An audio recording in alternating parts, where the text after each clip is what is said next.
I want to know if the millennials have something to say about that.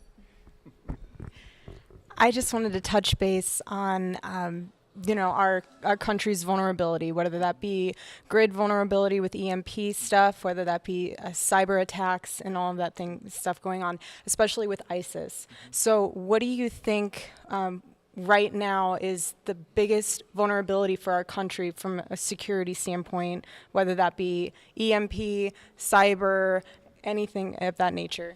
Well, certainly a cyber attack could disable us almost immediately. I think you would probably be pleasantly surprised to know that there are things being done covertly. That's good to know. It's a little refreshing to know that. To ensure that we were able to sustain ourselves. But, this is the kind of work that we have to be doing. But just as dangerous as cyber attacks is the fact that North Korea, Iran are developing intercontinental ballistic missiles with the capability of reaching our shores. Right.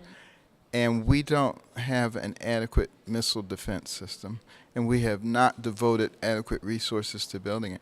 And you can see, the basis of such a system with the Iron Dome in Israel and how effective it is. Mm-hmm. We could take that to another level. Mm-hmm.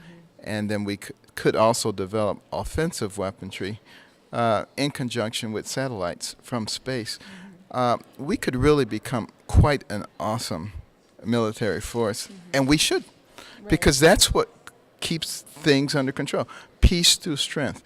We never had to fire one bullet to bring down the Soviet Union in the Cold War, because we had the kind of military might that was intimidating.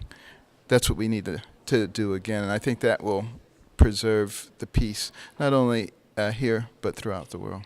And why do you think that we are not putting funding towards defense for our country? Because we're stupid.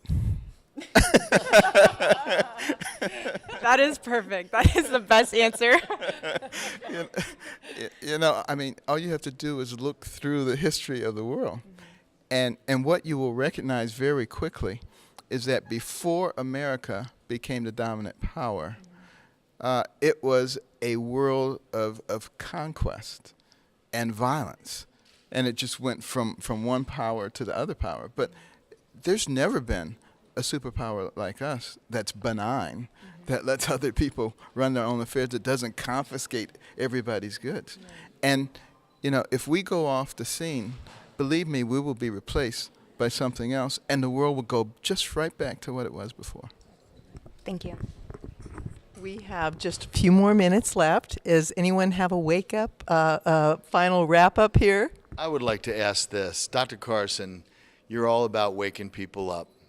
I think I know my concern that our country's been on a greased path to socialism for some time now. I want to ask you for your opinion and a possibility of hope. Do you think it's too late?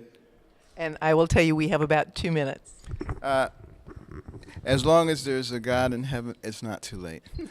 And as long as there are people here who love and serve him, it's not too late. So no, absolutely not. But it does mean that we have to stand up. We have to have the courage to stand up for what we believe in, because the secular progressives, they really don't mind you as long as you keep your mouth shut, as long as you stay silent. That's what political correctness is all about.